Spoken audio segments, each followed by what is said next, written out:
এই যে যিনি দাঁড়িয়ে আছেন তিনি হচ্ছে আমার দিদি ভাই। ওর ভীষণ ইচ্ছা হয়েছে যে ক্যান্সার রোগীদের জন্য ওর নিজের চুল দান করবে। কেমন, এটি থেকে আর মহৎ কাজ আমি মনে করি হয় না।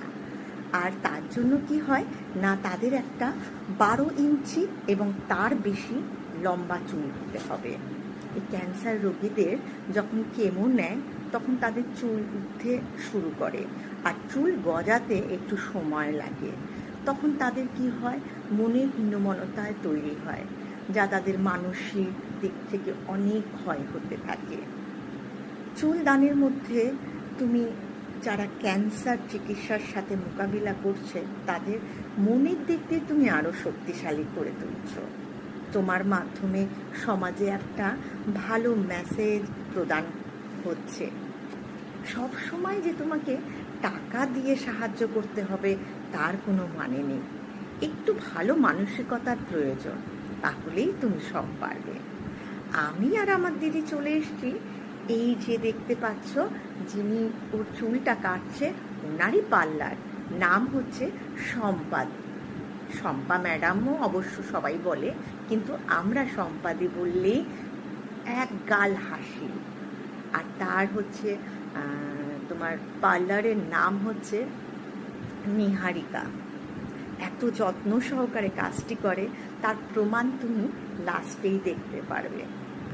শুধু সে নয়, তার সাথে প্রতিটি মেয়ে এত সুন্দর ব্যবহার, না গেলে বুঝতে পারবে না। আর এরকম ভালো কাজ আরও তোমরা করতে পারো। আমার দিদিভাই যেরকম অঙ্গ দান করে রেখেছে, বলো কি আশ্চর্য না?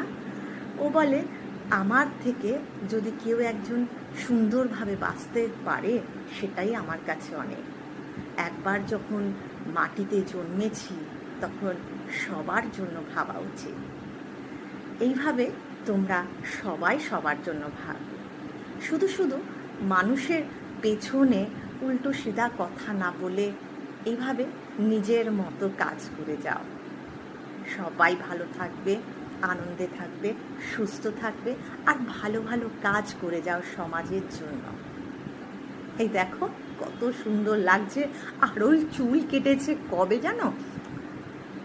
স্কুল লাইফের পরে এত সুন্দরভাবে চুল কেটেছে, কেন মা ওকে কাটতে দিত না, এত বড় চুল। আর আমার কাছে শুধু আমি ওকে ট্রিম করিয়ে দিতাম নিচটা কেটে। ও ভীষণ আনন্দিত। যে কোনো পার্লারে ও গেছে, আমি নিয়ে গেছি, কেউ ওর চুল কেটে